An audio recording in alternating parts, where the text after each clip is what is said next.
Okay, you can begin.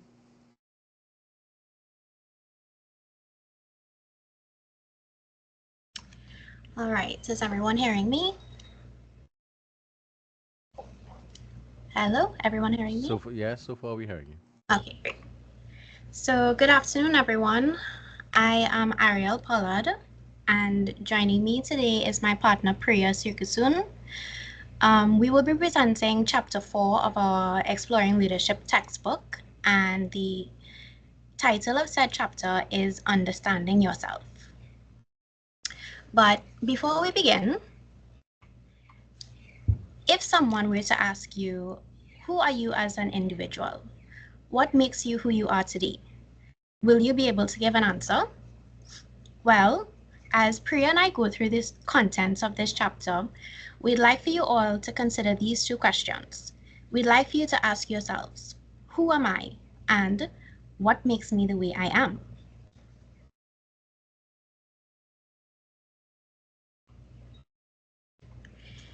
To aid us in answering these questions, this chapter covers self-development and its role in leadership. We will discuss the elements involved in understanding yourself, the factors that shape your identity, values, beliefs, ethics, and their roles in developing your character. And lastly, we will touch on personality preferences, which includes personality types and how we as individuals learn. I'll hand you off to Priya now. Good afternoon, everyone. I will be firstly talking about development of self. So, as Ariel had mentioned, the two questions we will try to keep those two questions in mind as we go through the presentation, right? So, firstly, I'll talk about self-development. Self-development is the process of learning new things and building new things, building new skills. Sorry, these skills that help us increase our chances of success, achieving our goals, and manifesting our dreams. When we work on self development, we get good at social, emotional, and practical skills that we need so that we can accomplish what we set out to do. Now we will be talking about strengths and weaknesses. Strengths. So, when you go to an interview, right, the most common question that you will be asked is what are your strengths and your weaknesses? So, let us define strengths. Strengths are defined as positive character traits or skills that are considered positive. Strengths include knowledge, attributes, skills, and talents. Right? So back to the common question in job interviews, right? So when you're being evaluated for a job, they're gonna ask you what are your strengths? And sometimes, these are some difficult questions, right? But what it is basically asking you is how it is that your strengths and your weaknesses will be related to the role. So in order to answer that question, you need to simply answer it in a way in which that the answer that they're looking for actually is how your strengths and your weakness would affect how well you do in this particular role. Right? So now we will talk about weaknesses. So what are weaknesses? Well, weaknesses, it is just the opposite of strengths. Right? Weaknesses are defined as character traits or skills that are considered negative or not as well developed. Weaknesses include blind spots, poorly developed skills, or problematic personal behaviors. Weaknesses as well, sometimes you would want to take away the entire weakness, but it is not really always as bad. You need to build upon your weakness, right? You need to manage it so that your strengths, however, can be free to develop and it will become more powerful so that your weakness thereon will just become irrelevant. Right? However, some weaknesses may be problematic because they cause you to function poorly. These need to be tackled directly. For example, like myself, you may not speak well in front of a group, right? However, you can manage this weakness by learning ways to make a presentation more comfortable for you, like using overhead transparencies or handouts, or encouraging group interaction. All right, so now we're going to talk about types of strengths. So there are tons of strengths. So before I go into it, I just want to have a little bit of interaction with you guys.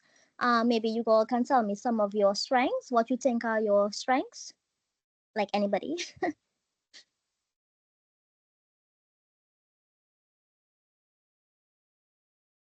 Nobody, somebody. Okay, Hi. hi. So I feel like one of my personal strengths, it's more interpersonal, where I tend to be a very forgiving person. Or at least I find myself to be a forgiving person. Me too, Gil. Me too. I agree. Me too. That's one of my strengths as well. Anybody else want to go before we continue, or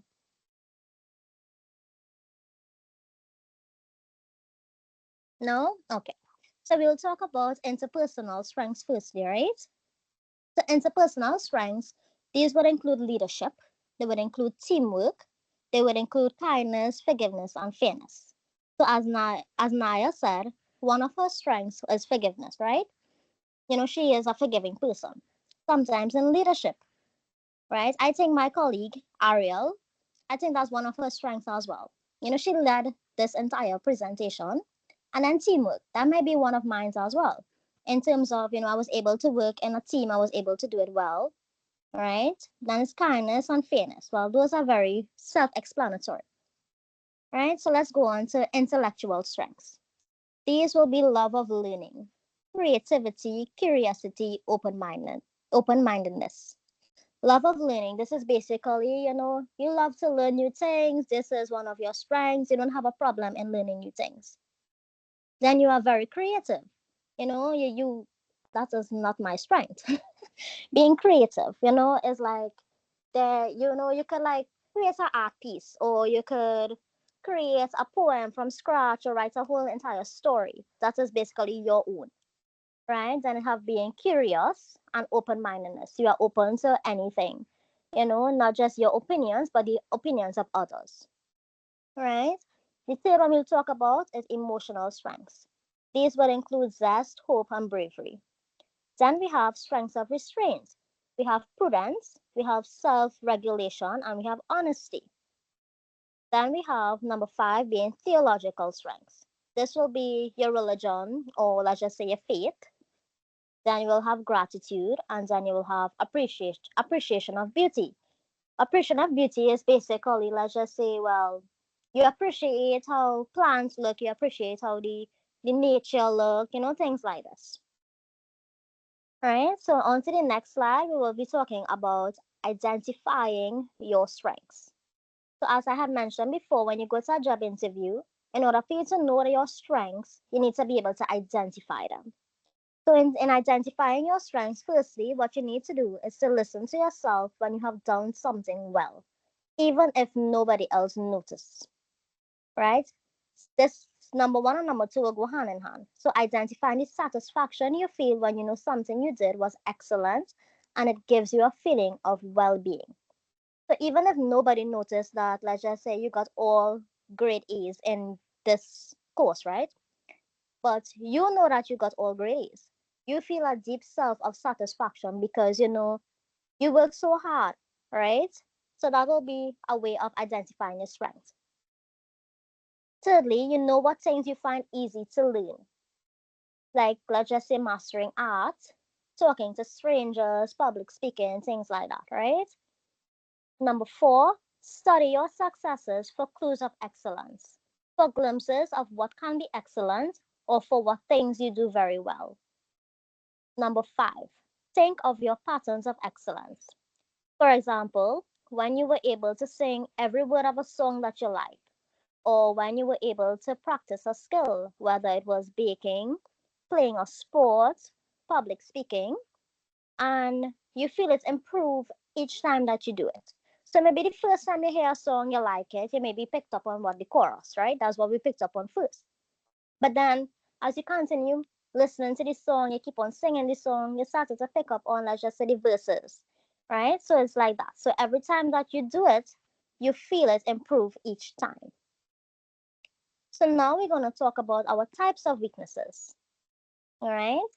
I have one, two, three, I have 5 types of weaknesses here. But maybe somebody can mention maybe another one that is not here that is probably their weakness.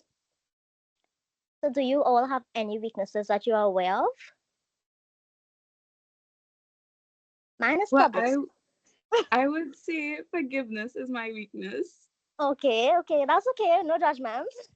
I think I would say procrastination is one of Mm-hmm. my biggest weaknesses. Right. Anybody else or somebody else? Okay. So we have lack of confidence. This is basically, well, not feeling confidence within yourself. Like for me, example, right now, I am not confident in this in this presentation, right? And we have, as Naya said, procrastination. Many of us do this.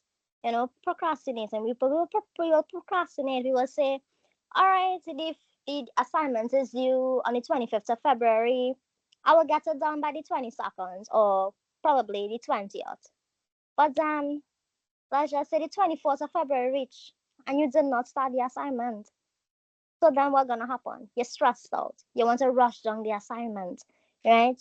Procrastination could be the action of delaying task or decisions. Sometimes it could also lead to missed opportunities, right? So that was an example of procrastination. Then we have public speaking. Public speaking could be very intimidating. However, it is very essential in certain aspects of life, such as in the workplace or at school. A lot of persons may find it difficult to speak in front of a crowd due to anxiety or lack of confidence. Sorry. For example, you have to present your findings to a solution to an issue at the workplace, right? Or even at school, right? You have to present something, right? However, due to your anxiety or your lack of confidence within yourself, you cannot present your work. So this can negatively impact you, since maybe the assignment or the presentation, it was due for marks, or the findings at work that you're supposed to present could have led to a promotion, right? So all even public speaking, these things can lead to missed opportunities. So the fourth one we'll talk about is not taking criticism well. Not being able to take criticism well means that someone is too sensitive to feedback. They become too defensive or having a defensive attitude, right? So let's just say that in your workplace, whoever works, you do a task and you didn't do it well. So your manager will tell you, me for example, prayer, you need to do that over, because you didn't do it well and it needs to be done this way, this way, this way. But me now, I let's just say I have a defensive attitude, I get defensive quick. So I'm gonna get my feelings, you know. So that is another way of a negative, that is another type of weakness, sorry.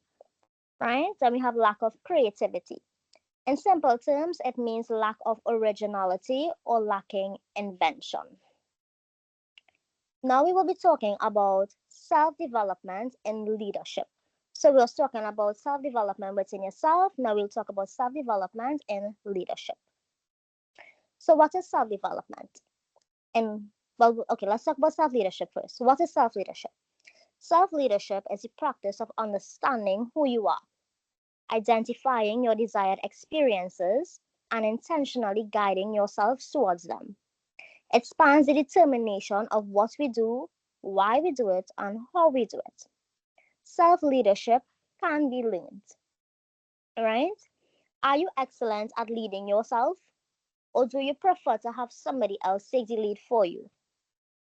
In this question, there is no right or wrong answer. It is just a moment to think about how you respond to self-leadership moment and get honest about your personal preferences. So for example, let's think of a great CEO, right? Or business manager. Think of everything that you might expect them to do.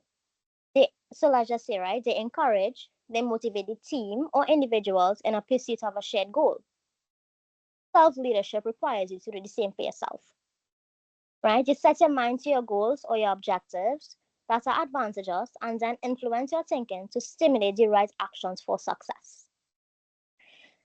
When you step into the role of leader of yourself or into the role of leadership, you cannot buckle under the weight of stress. You have to be responsible for meeting challenges head on. You have to find ways around your obstacles, right? That doesn't mean that you know everything or you make every decision 100% on your own, right? Sometimes you could lean upon a mentor or you could find or even educating yourself, seeking out knowledge, right? As you guide yourself through some of the most difficult tasks or even difficult times in your life. Right now, we will talk a little bit on self-development as a leader. We'll just give a little definition. So self-development as a leader is the ability to influence and direct your own thoughts and actions to successfully reach goals and build a satisfying life. Self-leadership is also the practice of understanding who you are, identifying your desired experiences, and intentionally guiding yourselves towards them. It spans the determination of what we do, why we do it, and how we do it. Right? So I know I went into the two definitions here, but self-development as a leader would so first you need to develop yourself, right? So it goes hand in hand. First you have to develop yourself as a leader in order to take on self-leadership. All right. So now we will talk about the what was the next slide? The 5 self-leadership skills. Right? So I have accountability, decision making, self regulation, clear communication, and energy generation. So, first, let's touch base on decision making. If you are bad at decision making, you are going to most likely lead yourself in the wrong direction. And this will result in slowing down your progress towards your goals. Learning the principles of solid decision making will strengthen your self leadership skills. Now we will talk about accountability. So, what is basically accountability? Well, in simple terms, it is admitting your mistakes, right? It is holding yourself accountable, acknowledging your shortcomings, and taking full responsibility for your life. For example, you cannot blame somebody for a decision that you make on your own, right? Um, if you believe your own lie and you let yourself off the hook easily, you cannot lead yourself towards success. So, in other words, you cannot be a true leader, right? Then we'll talk about self regulation. The more that you control your emotions and reactions to external events, the better your self leadership will be. Strong leaders act on knowledge, they act on wisdom and goal orientation rather than just emotions. If you cannot control your emotions, it is difficult to lead yourself effectively. And lastly, oh no, not lastly, we'll talk about clear communication fourthly, sorry. Self leadership requires you to communicate with yourself and others clearly. Learning to speak to yourself with just as much respect and love as you speak to others will take you a long way towards self mastery and success. And now, lastly, let's talk about energy generation. So, you might see this word and be like, what does that mean? All right, anybody can tell me what they think it means? What does energy generation mean?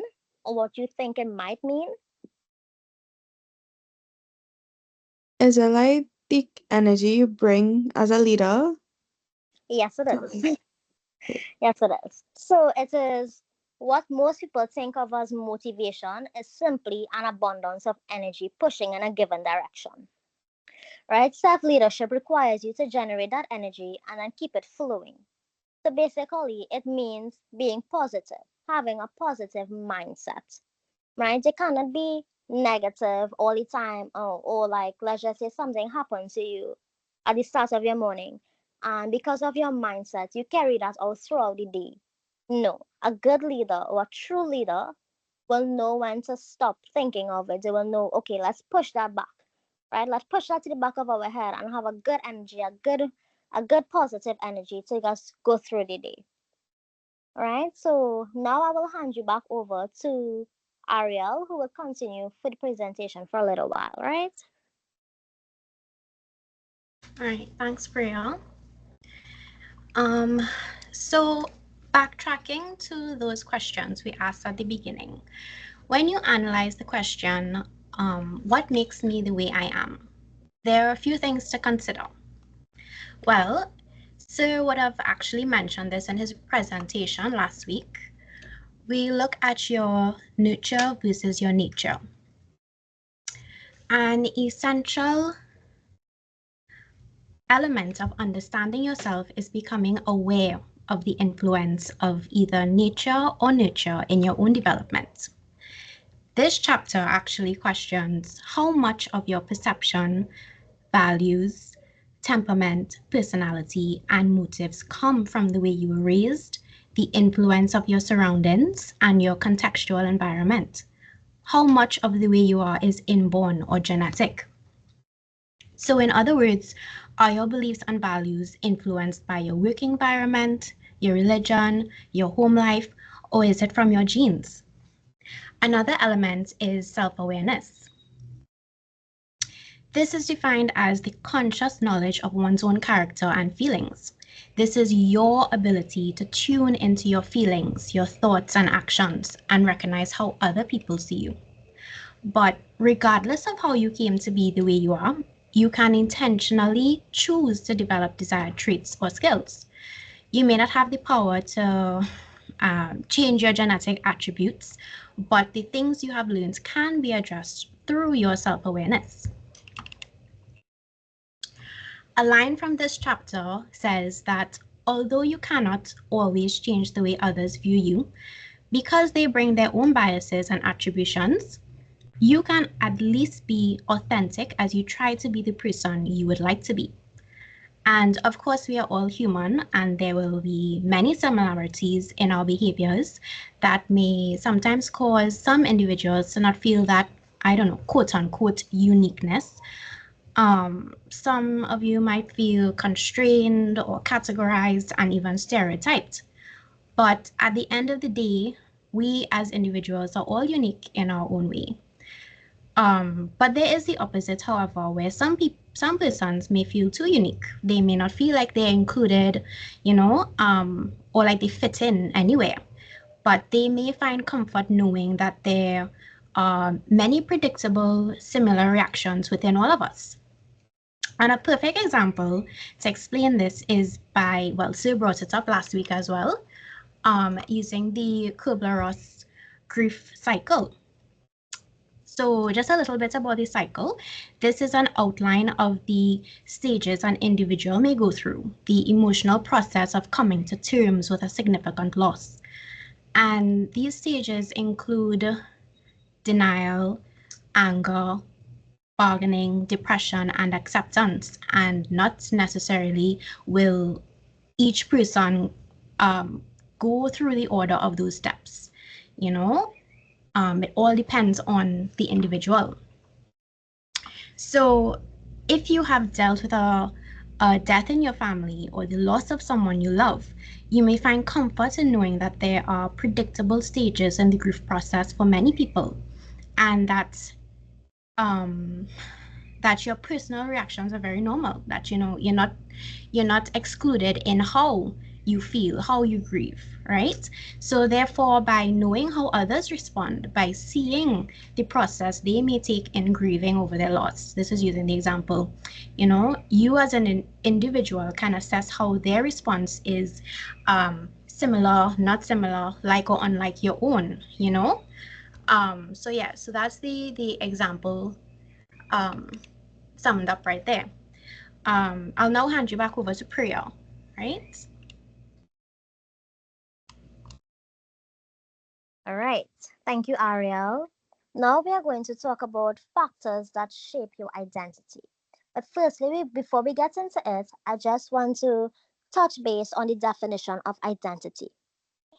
All right. So, identity is the distinguishing character or personality of an individual. Identity refers to who we are as an individual or as members of social groups. Now we could talk about two types of identity. So the two types of identity that makes up who we are as an individual will be personal identity and social identity. So personal identity is our concept of how we think of ourselves. This involves factors that we can't control, such as, for example, for our decisions or our interests. And then there are those that we cannot control, which is our families and our race. But all in all, that will be your personal identity. Our personal identity or self identity is the answer to one of the most important questions all humans ask about life. Who am I? Right? That is the same question that was asked at the beginning of this presentation. Our personal identity is how we perceive ourselves. Social identity.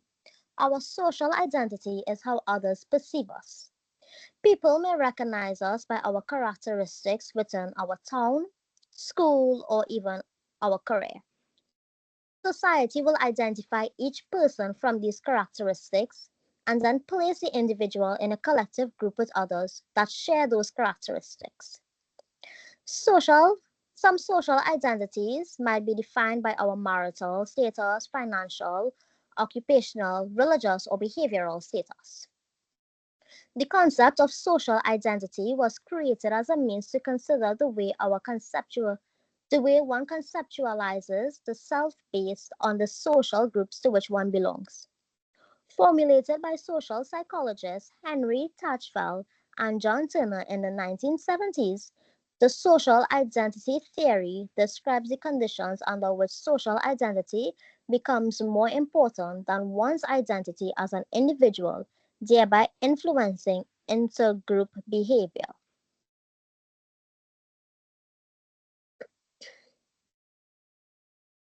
Then I have the social identity theory.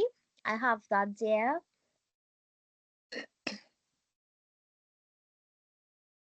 Next slide, please, Ariel. Thank you. So the personal identity, right? As we spoke about before, it is definition of self. Then you have your social identity, which will fall under the social categorization, which will facilitate the distinct social groups. So we have the in group, which is we, and then we have the out group, which is they. Right? So in group, we have favorable to in group, which is satisfied social identity. And then in the out group, we have dissatisfied social identity.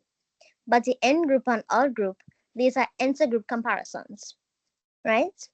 So basically is the definition that I had given before, right? So let me just see if I could try to let you understand the theory here.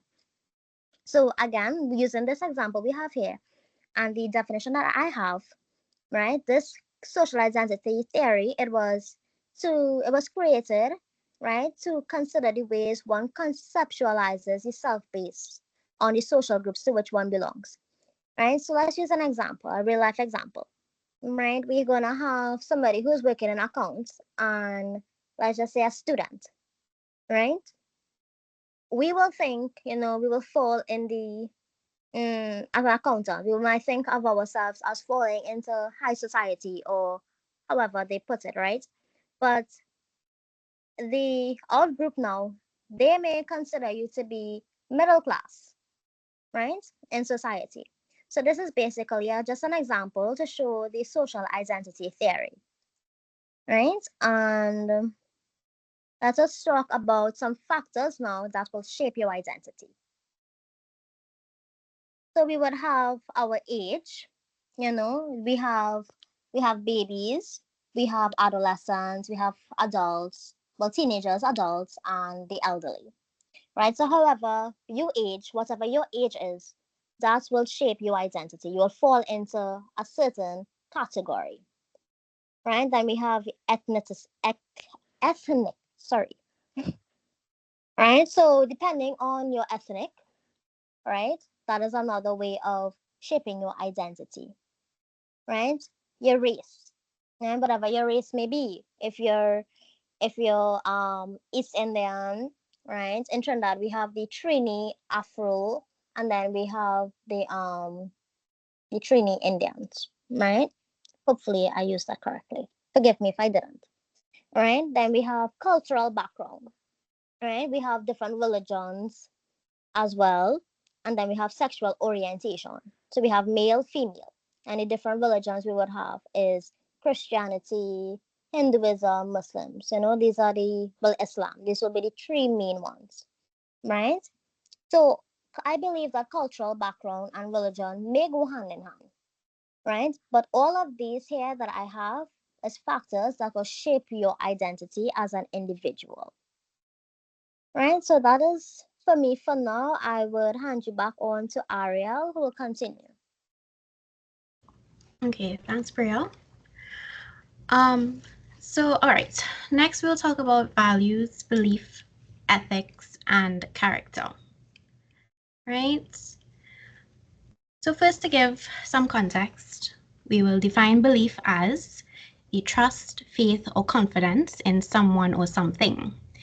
And as the diagram shows, this might include your culture, faith, education, experience, and or mentors. Next, we have values, and this is the principles or standards of behavior and or one's judgment of what is important in their life. And you can see some more examples there: an individual's happiness, their wealth, family, and or their career success, right? But to better understand these two elements, let's identify their differences.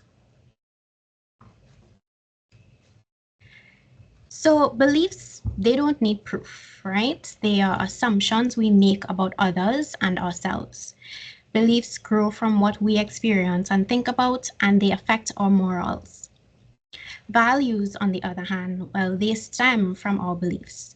They govern the way we behave and interact with others. They are things we deem important, and they affect our behavior and our character. And again, if we ask the question, who am I? What are my values? What are my beliefs? When we talk about understanding yourself, as the title of this chapter is, it is by identifying these aspects within ourselves that help us answer these questions. And just to wrap it up and give you a little visual explanation, it is our beliefs that shape values, which then influence our thoughts and actions. Right? So how are those value systems constructed? Well, to be honest, there is no right or wrong way.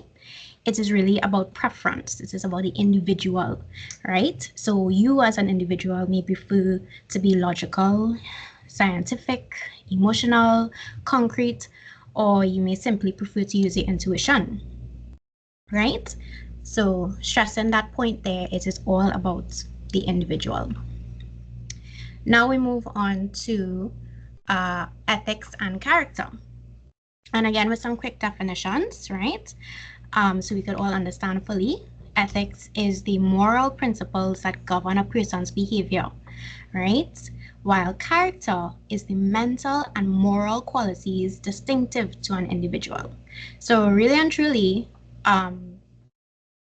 these two aspects, they go hand in hand, right? Ethics and character, right? And just to give you a clear understanding, right? The text wraps it up really nicely with this line. It says, a person of character promotes ethical decision making and expects ethical behavior from others, right? And as you can see on the diagram, a couple of the influences that affect this element. All right. So question time. I know we're asking a lot of questions, but we're asking some more. When we talk about a person of character, what descriptive words come to mind for you? Would anyone like to share a couple words? Possibly someone who is honest and like not necessarily like dominant, but someone who could take a leadership position easily. Yeah. Lovely. I love that word honest. And you hit the nail on the head there. Yeah. So we are going to go through what these words are, right? The Josephine, let me just show you, right? The Josephson, Institute of Ethics. They're a nonprofit organization in LA, California, and they actually established a principle called the 6 pillars of character. And those pillars are trustworthiness, respect, responsibility, fairness, caring, and citizenship, right? So now let's look at some of the characteristics within these pillars. When we say trustworthiness, right, it means being honest, like Naya would have said, showing integrity, keeping promises, and being loyal. A simple way to show respect is to follow the golden rule. Do unto others as you would have them do unto you. Be considerate and non-prejudiced. Responsibility means practicing acceptance of your own actions, pursuing excellence, and exercising self-restraint.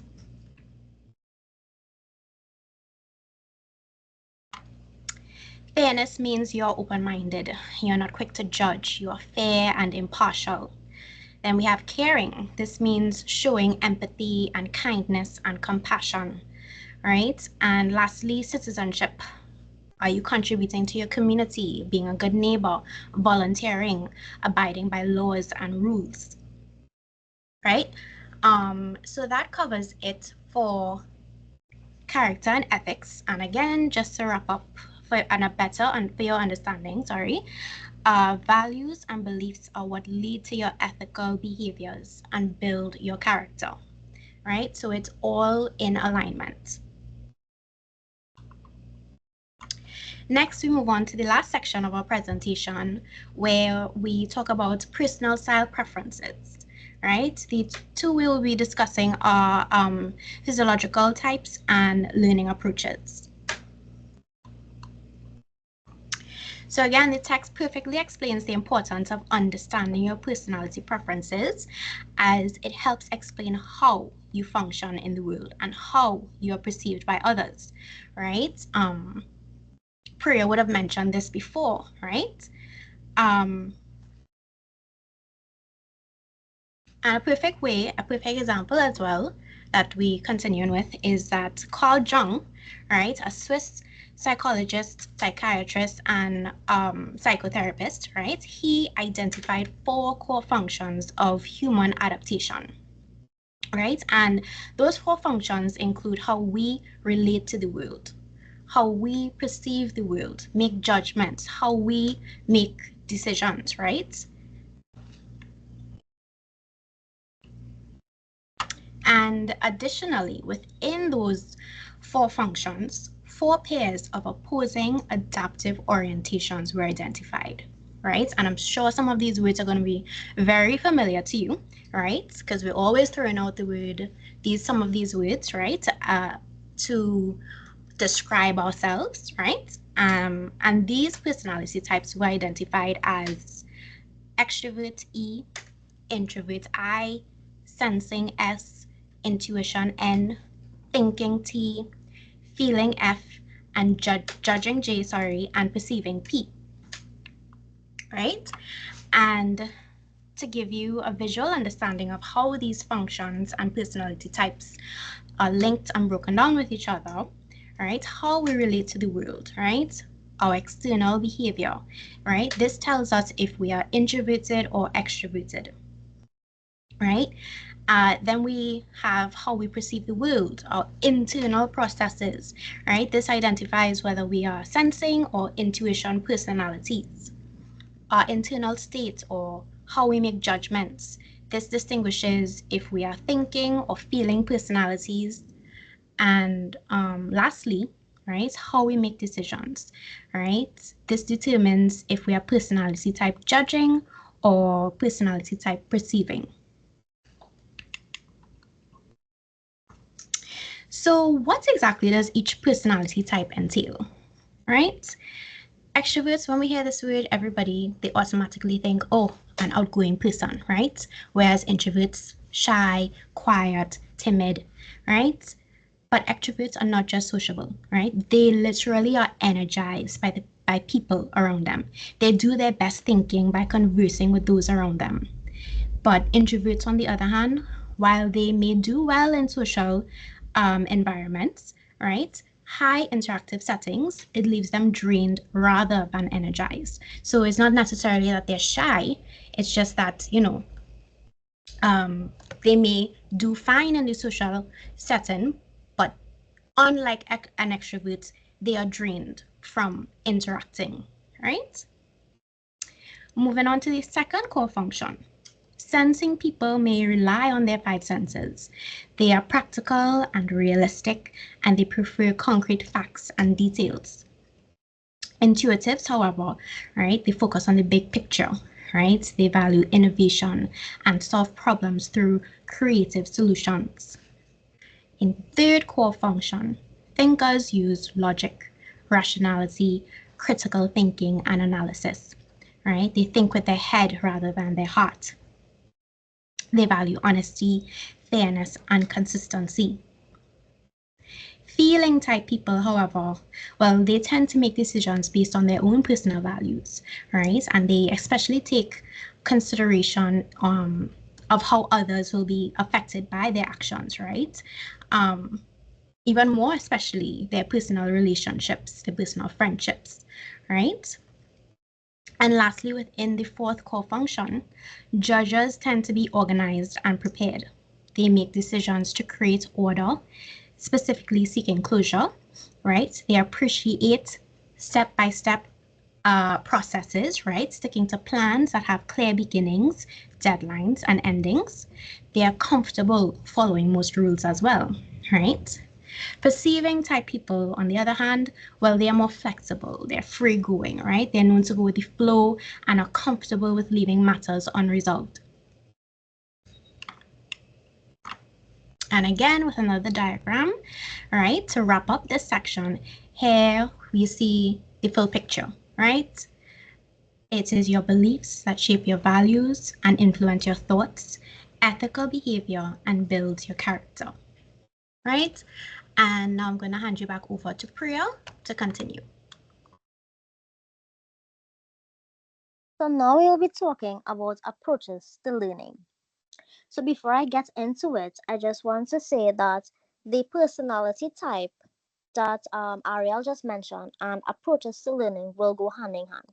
And shortly you will see how this is, right? And why it is like that. So approaches to learning. One of the elements of leadership is its focus on accomplishing something or changing something.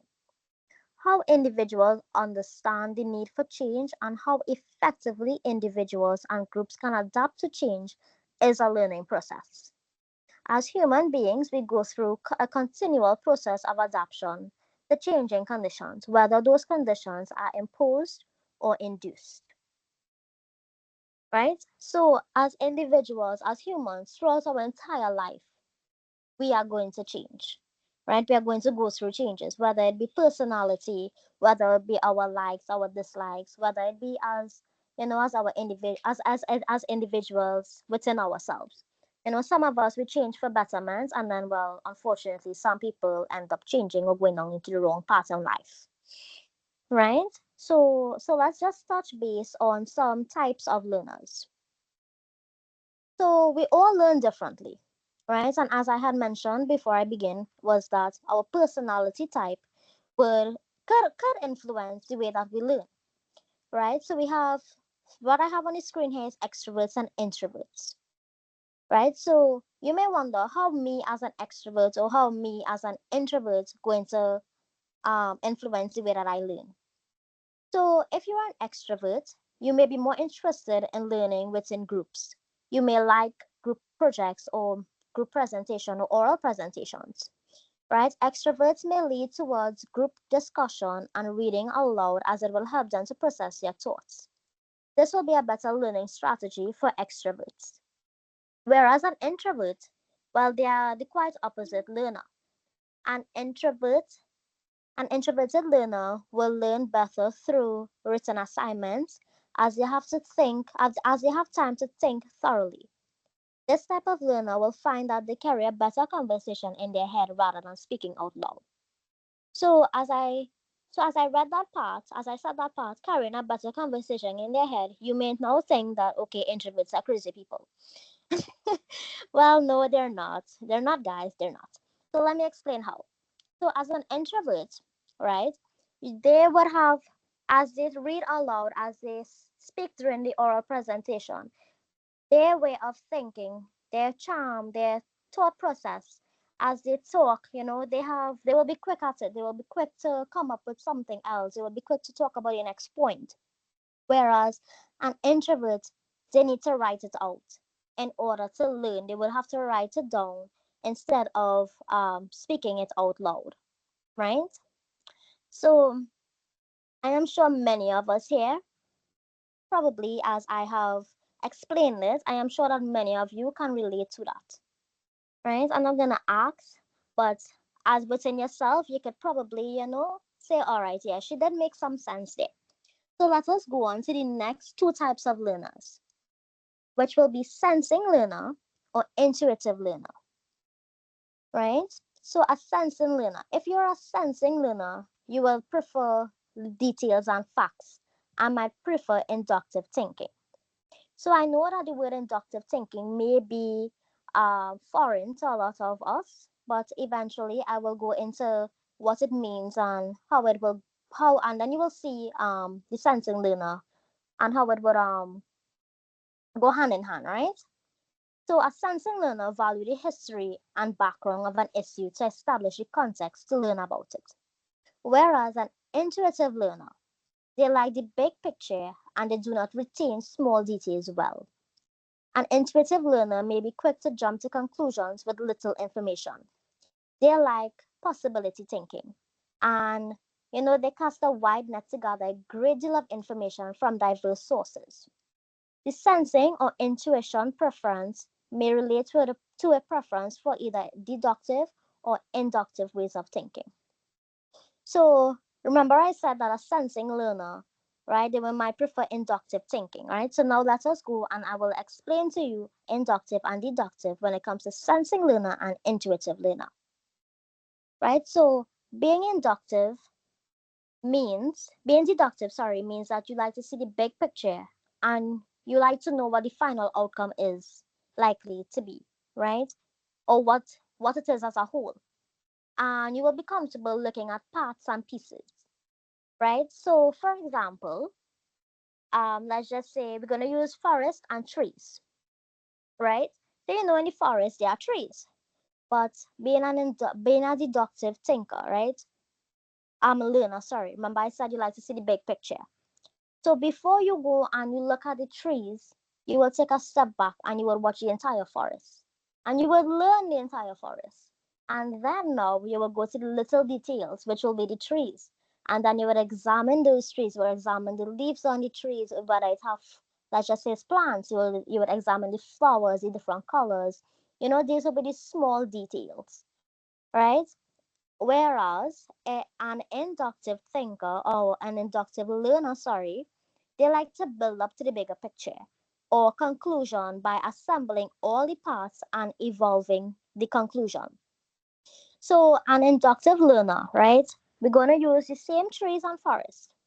Before they take a step back and look at the entire forest, they are going to examine the trees. They're going to examine the flowers. They're going to, they prefer to see the little details before jumping to the conclusion, before going to the conclusion, right? So they're going to see the trees, they're going to examine it, they're going to touch it, they may feel it, or however, right? And then they will take a step back and then they will look at the entire forest. So the forest now will be the bigger picture, right? A deductive learner might be frustrated with an inductive learner and say, where in the world are you going with this argument? Can you just get to your point? Understanding the difference in approach, that same deductive learner might say, it would help me to know where this is going so that I can fit your examples into the bigger picture. Right? So that was just an example of how, if it is an inductive learner and a deductive learner is having a conversation, that is how the conversation gonna go. So the inductive learner would say point A, point B, and then the conclusion. Whereas the deductive learner, they're gonna forget about point A, point B, and they're gonna jump straight to the conclusion, and that's the end of their story. Right? So we have reached the conclusion, and I will just want to do a little wrap up. I want to just reiterate a few important points from the entire presentation, right? When you are developing yourself into a leader or as an individual, always remember that humans undergo many different changes throughout their life. Weaknesses should be managed so that our strengths can become stronger, resulting in the weaknesses becoming irrelevant. So just because you have some weaknesses, it doesn't make you weak, right? You have to have weaknesses in order to build upon your strengths. So, for example, those who had said that their weakness is forgiving, right? Make, in order to become a forgiving person, you have to work on your weakness, right? Um, so to truly understand who you are as an individual, you really need to know the factors that create your identity, understanding your strengths, understanding your weaknesses, understanding your personality type, and knowing it. Right? This is how you would be able to answer the question, who are you as an individual and what makes you the way that you are? Is it my background or is it me as a whole? Right? So that brings us to the end. And I just want to ask, do you all have any questions? The floor is open for questions from our classmates.